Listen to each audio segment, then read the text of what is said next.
Assalamualaikum warahmatullahi wabarakatuh. Sahabat yang beriman, ketika istrinya Khadijah meninggal dunia, Rasulullah merasa sangat sedih. Di tengah kesedihannya, beliau kerap mengunjungi sahabat-sahabatnya, termasuk Abu Bakar As-Siddiq. Sejak itulah beliau mengenal Aisyah radhiyallahu an sebagai putri Abu Bakar. Hingga pada akhirnya Rasulullah bermimpi selama 3 malam. Lalu beliau mengutus Khawlah binti Hakim untuk datang ke rumah Abu Bakar. Hingga pada akhirnya Rasulullah menikahi Aisyah atas petunjuk Allah. Ibnu Mulaikah menyatakan bahwa Aisyah berkata, Jibril datang ke dalam mimpi Nabi SAW dengan membawa gambarnya dalam sepotong kain sutra hijau, seraya berkata, inilah istrimu dunia akhirat.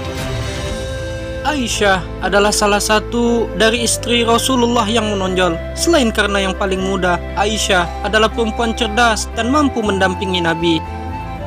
Aisyah adalah sosok perempuan Islam yang dikenal cerdas. Bahkan, ia memiliki kontribusi bagi perkembangan ilmu pengetahuan Islam. Bahkan, di sisi lain, Aisyah juga pandai memikat hati Nabi, sehingga Nabi yang memiliki sisi romantis bisa menjadi pasangan suami istri yang saling melengkapi. Selama kehidupan bersama Nabi, Aisyah ikut tumbuh dengan didikan Nabi SAW. Sebab Aisyah merupakan satu-satunya istri Nabi yang masih perawan dan usianya masih kecil. Oleh karena itu, Aisyah dibiarkan menggunakan masa kanak-kanaknya, baik pola pikirnya maupun tingkah lakunya. Nabi pun memperlakukan Aisyah sesuai dengan umurnya. Bahkan, Nabi memberinya cinta, kasih sayang, dan kelembutan melebihi yang pernah didapatkan dari kedua orang tuanya. Semua itu dilakukan agar Aisyah berjalan sesuai dengan tabiatnya. Pertumbuhan Aisyah tidak luput dari pantauan Nabi. Aisyah tumbuh semakin dewasa dan matang. Suatu hari, Aisyah keluar bersama Nabi. Beliau mengajak bertanding lari untuk kedua kalinya. Namun kali ini, pertandingan dimenangkan oleh Nabi SAW. Aisyah cemberut dan Nabi meledeknya dengan memberikan senyuman karena Nabi tahu kapan jiwanya sensitif. Merasa heran, Aisyah pun bertanya, bagaimana bisa tahu suasana hati yang aku sembunyikan rapi?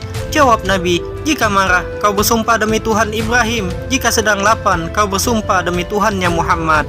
Aisyah kemudian tersipu, tawanya lepas. Demi Allah, wahai Rasulullah, hanya namamu yang tertinggal di hatiku. Allah dikenal sebagai yang baik dan tawadu terhadap istri-istrinya. Beliau juga dikenal sebagai orang yang romantis dan lembut kepada istrinya, termasuk Aisyah. Kemesraan ini tentunya melebihi kemesraan makan sepiring berdua. Hal ini diriwayatkan oleh Aisyah. Terkadang Rasulullah disuguhkan sebuah wadah air kepadanya.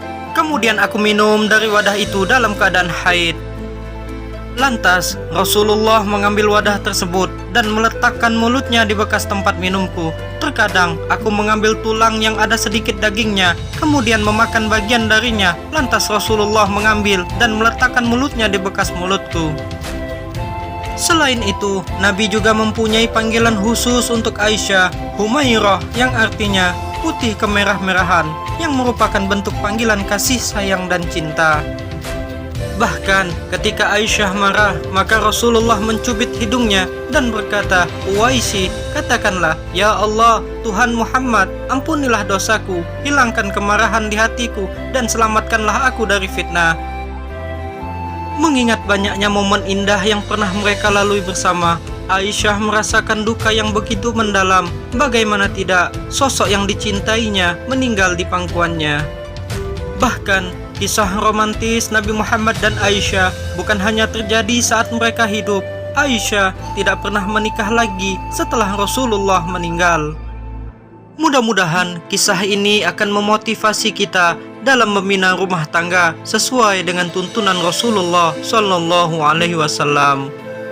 Wallahu a'lamu ma bis-shawab. Assalamualaikum warahmatullahi wabarakatuh.